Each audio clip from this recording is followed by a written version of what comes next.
In the summer of 2016, the International Olympic Committee made a unanimous decision to include skateboarding in the 2020 Summer Games in Tokyo. For many, skateboarding is a countercultural and outsider activity, virtually the opposite of what an Olympic sport represents.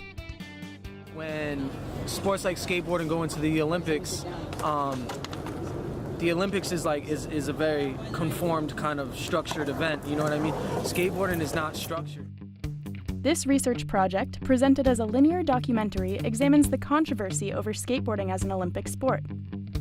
The story begins with my brother, Alex Sorgente, who is an aspiring Olympic skateboarder. Skateboarding has been Alex's entire life, and he earned the title of world champion for park skateboarding last year. However, Alex only represents a small segment of the skateboarding community. Most skaters, in fact, do not even consider skateboarding a sport, but more of an art form, hobby, or craft. I don't think it should be in the Olympics, personally. I don't particularly think skateboarding is a sport. This project explores both sides of the spectrum, as well as what skateboarding will actually look like as an Olympic sport.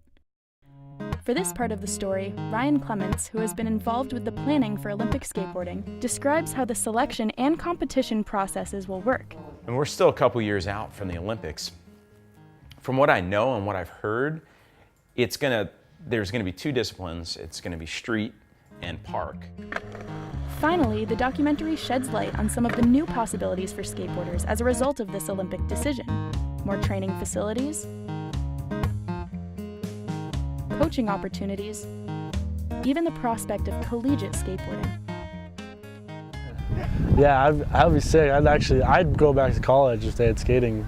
I'd get that degree, you know what I'm saying? That'd be sick. What makes this documentary unique is that it looks at skateboarding as more than an anti-establishment and individualized activity. Skateboarding has another dimension that is rarely explored: its transition into a more mainstream and organized sport, especially now that it is an Olympic sport.